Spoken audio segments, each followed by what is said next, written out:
Welcome to Job Tales, the show where we find out about various professions from around the world.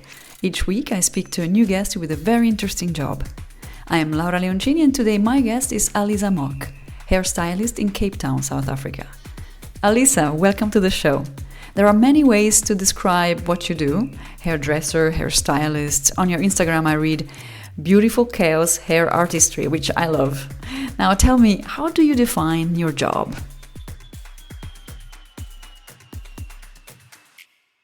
Well, there's so many aspects to it. You create art, you create people's image, and you make people feel good. So it is really more of an art and a craft than just a normal salon day work and job, So yeah, it's actually creating magic in a way. It is. There's a lot of art, I must say, in there. It's like when you're a chef, there's the skills and there's the art together, right?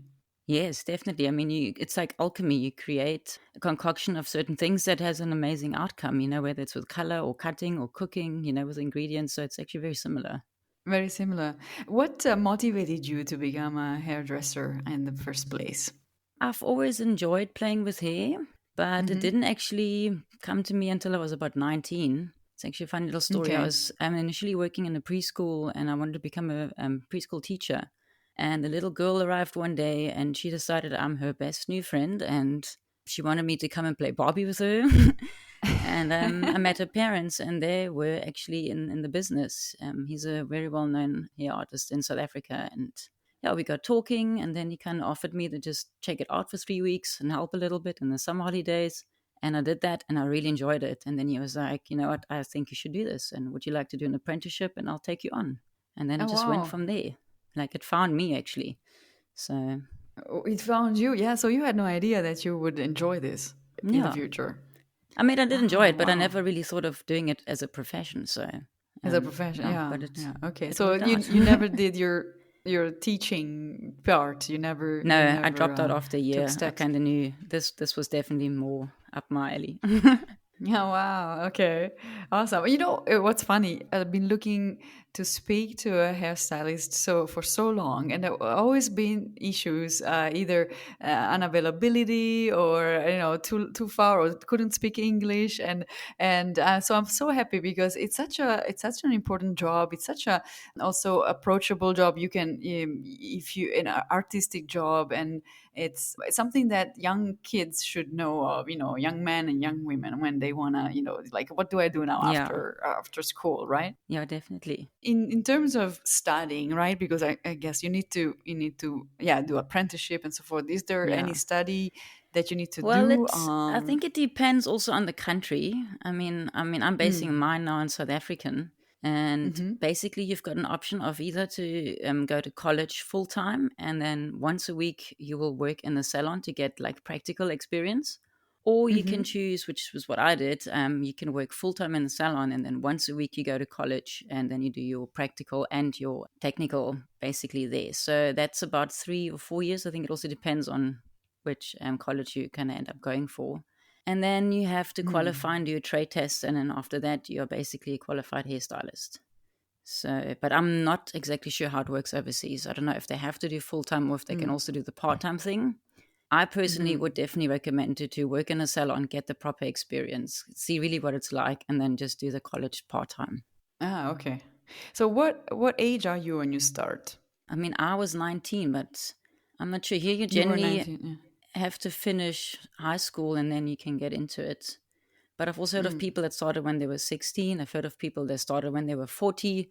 I think if it's something that you want Okay. to do, I don't think you're actually too old to start it. It definitely does Mm. help to have years behind you, just for your skill set. But if your heart wants to do it, you must go for it.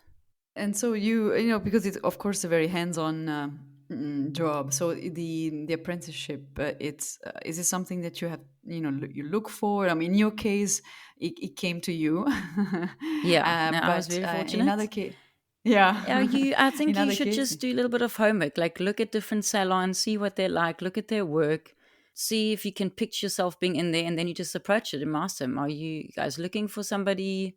This is what I want to do. Maybe can you send me in the right direction? Because I think it's really important to find a very good salon to start with.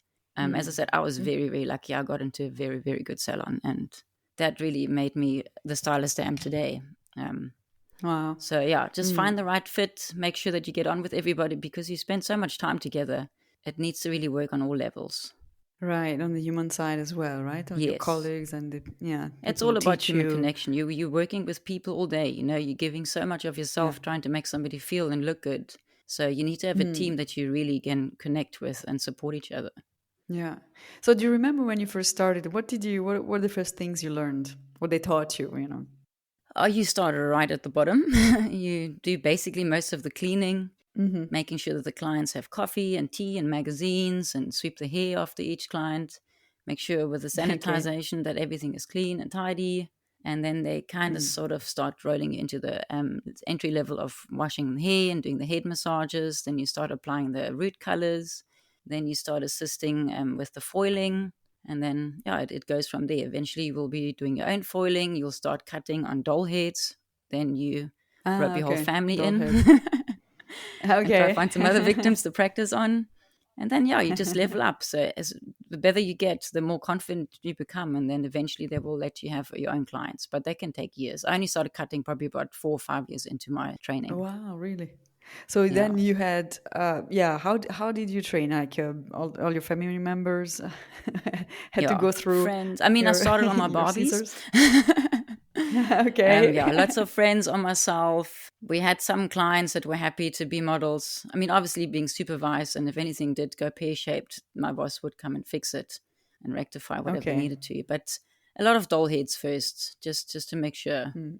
you get used to it. Because I mean, you're working with sharp objects as well, so Mm, it's right. a huge Hmm. responsibility. So you really, Yeah. I mean, I was petrified. My first haircut, I think I nearly passed out. I was so scared, Really. shaking and sweating, and it was a Wow. basic little girl's cut. I look back now and I could laugh, but at that stage, it was so intimidating. But you have to face your Mm, fears I with bet. anything that you decide to do with your life, and then Hmm. you'll actually be pleasantly surprised. What comes out of it? Yeah. What was your biggest fear then? Was it the hair cutting? Yeah, I love color, and I wanted to do color for a long time, and I mean, I think in America you can actually choose to be just a colorist or just Mm, cutting, and then they yeah. kind of team tag with clients, and that's kind of the idea that I had for myself. And my boss was adamant, no, you need to learn how to cut. I need you to be able to do everything. It's just going to help you so much more in life. And he was right. So I'm glad that I could Mm, do both because once you've got a vision for a client, it's actually kind of sad if you're just doing the one part. You want to kind of complete the whole look. So if I can visualize what I want to do with color and then how the cut's going to complement it, then you've kind of created a whole package for them. And that's a great skill hmm. to have. So then you're coloring and cutting. I mean, I do know that it does become a really like a client hairstylist relationship where okay, someone is really can see really my head and understands how I Yeah. want it cut, and then I don't want to change ever again as Yeah. hairstylist because it is a bit of it is difficult also because I guess you need to interpret what's the taste of your client, right? Yeah. Because you could think that, oh yeah, she looks good or he looks good that way, but then he or she doesn't. How do you cope with that? Is there a skill that Well, I you think it depends on the build? stylist. I think there's stylists and then there's stylists. Some people don't really care that much and they just want to do what they want to do. I mean, there's a bit of a reputation like that in the industry. People are like, I Mm, went there and they just did what they wanted and I hated it. Where for me, it's like it's really important for me to understand of what you want, to mm, understand your lifestyle.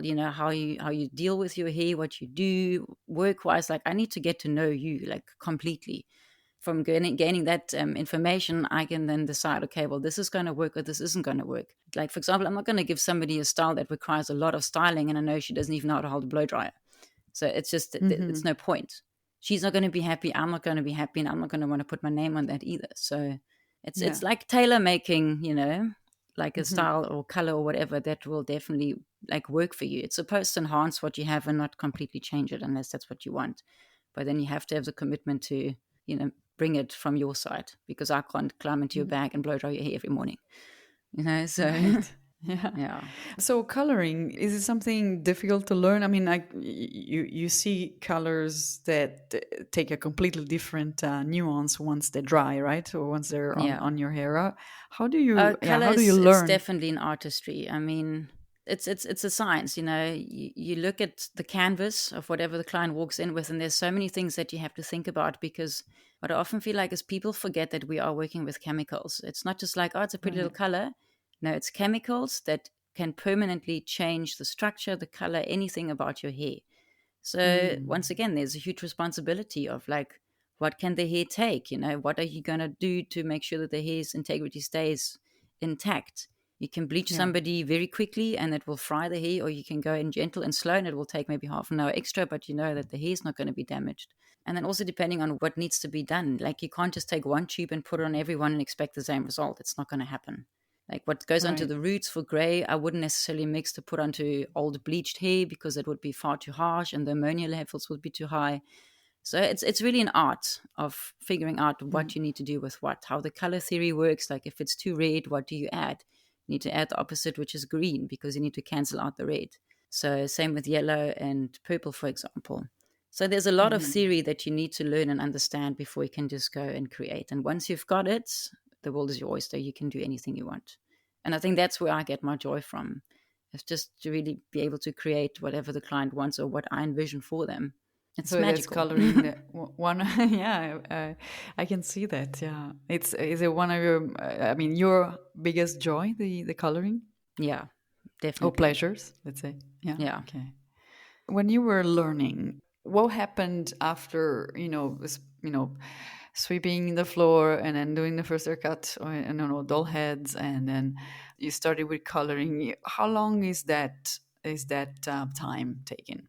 I did 3 years of college, then just stayed on another year just to get a little bit more experience. And then I think from the fourth or fifth year, we were allowed to go what it's called on the floor and actually do our own Mm. clients and kind of start earning commission and work your way up. So then you're basically a junior stylist. And then after every couple of years, you Mm. can kind of level up. So I stayed Mm. with my previous employer for about 8 years. And then I Okay. decided now I needed to branch out and do something else. Okay. Yeah. So 80. Yeah, it takes quite a long time to really master and Yeah. craft your art. I mean, I started in 2006. That's when I started with my Hmm. apprenticeship, and we're in 2024, and I'm still doing it. And I've had my own shop now for nearly 10 years. We just turned 9. So time flies, Wow, but it's so worth it. it's worth it. Yeah, I was gonna ask now between what are the different outcomes of a hairstylist? Like, what are your options today? You can work at someone's Yeah, you can shop. stay employed, which means all you have to worry Yeah. about is your 9 to 5 and you get a salary. And most of the time it's commission based. And then that's kind of what you deal with. Or you can take the plunge Mm. like I did and start your own thing, which comes also with a lot of benefits and some things that aren't so great. But it really depends on yourself.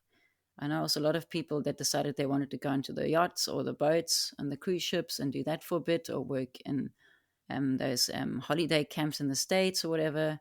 Like the thing is, he Ah, grows all over the world, so you could right. travel with it.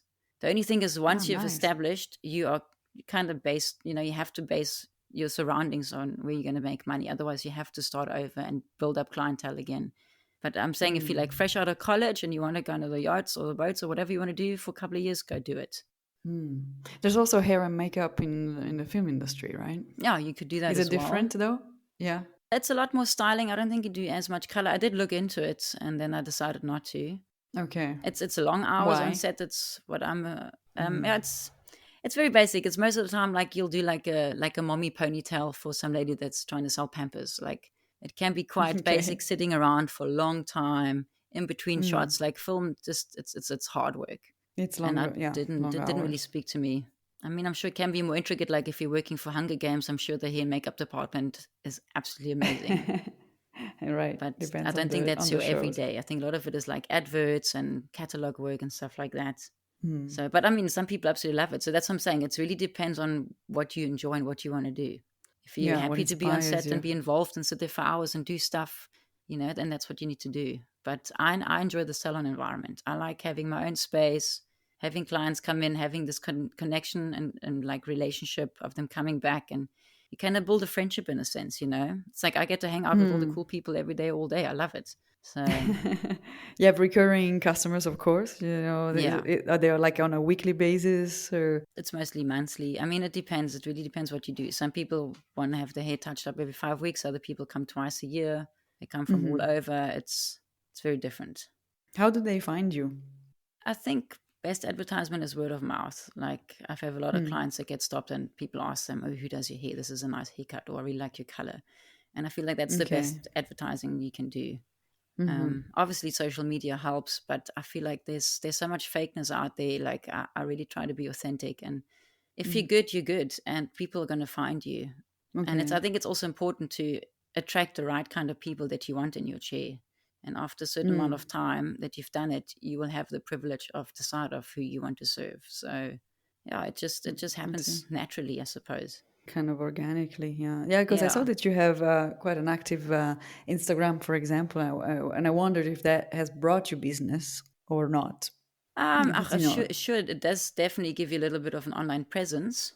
But as I said, like mm. most of the time, we've had people that get recommended or they find us on Google and they like the reviews. I think a lot of people also like to read reviews and Ah, be like, okay, okay, this sounds good. I'll try that out. okay. You know? Yeah, it's true. It happens sometimes when I'm on when I business travel and I need to have a haircut. I Google Map it, and then Yeah. I look at reviews. That's true. That works. Yeah. But otherwise, it's true that these kind of choices, I'd rather ask friends or people. You know, like have you Yeah. got a good experience or not? Back to your choice of opening your own salon. Has it been difficult? What did you have to do? What were the steps? To be honest, I think I was very lucky. We were quite fully booked from the day we opened, but it is because I've had so many years prior to that experience and build up clientele. So I think Hmm. once you've got a following, it's a lot easier to decide to go on your own and open your doors somewhere else. Otherwise, it can be quite tricky. Definitely costs a lot of money, but also, once again, depending on where you want to do it, what you want to do. I bought an old salon and basically took it over with a business partner. And then, yeah, kind of went from there and just grew and grew and grew. And that worked out well. But not too Yeah. long ago, we had this whole lockdown and COVID scenario, and that was very Yeah. tough. You know, we weren't able to work for about 3 months. We didn't get any support Hmm. from our government. It was Hmm. hectic. I have 5 or 6 employees at that stage, that needed to get money to survive. It was rough. That Yeah. was that was like That was really, tough. really, Hmm. really, really tough. But we managed. Like somehow magically we were protected. Yeah, I think it Awesome. was provided for us. We made it through, and the second we were able to reopen, the phone didn't stop. I had to actually get another stylist to come help Awesome. me because we were so Ah, busy. fantastic. But Yeah. it can happen, like in winter, people tend to not do their hair as much. Like there's a lot of salons that sit around and they do nothing, which can be tough. But once again, I Hmm. think like if you are good and if you know what you're doing and you're doing it with love, like you will be supported, you will be guided, and there will be enough to go around. I really do Hmm. believe that. But that's with anything you decide to do in life. Like if it's your passion and if you do it with love, it's going to flourish. Yeah, for sure. There's always the option, entrepreneurship or being employed, and also depends on the person's personality. Yeah. And yeah, some will not venture into entrepreneurship, and but I do see that it seems that oftentimes when you enter this line of work, then you really want to have your own salon, you want to have your own Yeah. clients, and you want to have your own space. So It really do you? depends on you. Like some people are very happy to just to be employed and like that's all they want to deal with. Hmm. But for me, it's just like I just had this vision and I needed to do it for myself. I'm quite driven. I want to be a leader. It's just like little things like I want to decide what music gets played. I want to have a say in the Okay. decorations. I want to be able to talk to my clients about whatever I want to. So for me, Hmm. it was important to do my own thing. And as I said, it worked out well, but it's not for everyone. But Yeah, you'll I know, see. like you will know when it's time to do Yeah, that step or not. yeah. And for you, it was the right time. You had gained enough experience and support, and maybe a clientele base. That's, Yeah. did you feel, let's say, overwhelmed by the idea, or was it you knew that you could make it? Well, after I left my previous employer, I worked in another salon for about a year, and that was actually horrendous. It started Hmm. off obviously great, but then it just got sour very quickly and lots of bumping heads. And immature behaviors, and that kind of pushed me to decide, you know what, I'm going to do my own thing. I can't do this. Like, there's no ways I'm going to work like this. Like, I'll rather Okay. change professions than carry on working here. And my ex-business partner and I were actually both employed there, and we decided to get together and start over. So I Okay. think we were meant to, and that bad There was a, experience yeah, pushed us. And it also made through me the that boss I am incident. today. Like, I would never want to put anybody through of what I've been through. So, and that's Good vital, lesson learned. Yeah. Yeah. What are you most proud of today, if you The look success of back? my business, just of how well we've done, how amazing my staff is, how well we all get on, how much our clients love us. Like, I don't know, it feels so normal because I don't know any different, but just hearing it from other people and how proud them and impressed they are, it's just like, okay, wow, we have actually really accomplished something amazing here. So it feels good. And just Yeah. seeing your clients leave happy, like, I'm happy when other people are happy. So, I mean, if you are a people's person, this is definitely a A job to job for consider you. to do. If that brings you joy. Yeah. A very sociable job. Yeah. Where Yeah, you have to be you see. social. Yeah. Like, you need to be able to talk about anything, and you also need to be able to read and maybe not say anything if people are not in the mood to read. But it's a very, very social job. And another thing is, like, we don't really have lunch breaks. I mean, legally you're supposed to have them, but in the hairdressing industry, there's no set rules of like, okay, we're going to have lunch from 12 till 1. Like, you get breaks in between if you're not busy, but you're basically going throughout the whole day. It's physically quite exhausting, but you find Yeah. moments. Like, we'll actually probably sit around more than other people, but it's just not at dedicated times. But you're constantly surrounded by people and constantly talking. Yeah, for sure. That's a part of the job for sure. Yeah. And do you have any lesson that you've learned in the past that the listeners can benefit from? Mm, good question. I think, yeah, just make sure you find the right fit if you do choose to do this, and learn Hmm. and learn and learn. Like, don't think you're good enough and you know everything. Like, there's still things I don't know. Like, the second you think you know everything in this industry, you might as well pack up. There is always room for improvement. There's always room to learn. There is more than just one way of doing things. And as long as you can embrace that and be open to that, you'll be fine. Just stay humble. Yeah. Okay. And then also there's a fashion that changes all the time, right? So you need to Yeah. be also lined up with that. And Yeah, you can, but to be honest, like, when clients always ask me, like, "Oh my god, what's fashionable right now?" I'm like, "Darling, I don't actually care, but this is what's happening. But to be honest, I think we should do what suits you. And if that happens to be the trend, that's great. But I'm not really a believer in blindly following some trend just because somebody's running around in Hollywood. Like, do what looks good on you. Like, I'm here to make you look better, not like a clown." So, yeah. Yeah, for sure. And then one last piece of advice that you could give for people who want to enter your line of work. charge your worth. When you get to the point where you know what you're doing, charge what you're worth, because so often you will undersell yourself, undercharge, feel guilty about it, and it's silly. Like, it's so much physical graft that you have to put in. The products that you use, if you use good quality products, are expensive. Like, it's a handmade skill, and that comes at a price, and you need to value yourself. Like, like, I'm at my age now where I have to go to chiropractors, I have to go for massages, I have to do stretches, I have to put some magnesium on my shoulder. Like, the wear and tear of our Yeah. industry it's hectic. Wear good shoes, drink a lot of water, don't just run on coffee, and give yourself Yeah. enough time to recharge as well, because you're giving so much to other people. So just make sure that your Right. tank stays full. That's all I can say. Excellent. Yeah. Thank you. No, it's a precious advice to not Yeah. get lost in the way. Yeah. Thank you so much, Alisa. It's time flies. It's so passionate to listen to you, and I wish you all the best with your job and your salon. And I look forward to listen to more and more stories. Thank you so much. Thanks for having me. That was Alisa Mock, hairstylist. You will find more episodes on Spotify, Google Podcast, and Apple Podcast, as well as any of your favorite players. I'm always looking for new guests, so please send me ideas on jobtalespodcast@gmail.com. See you next week for a new episode of Job Tales.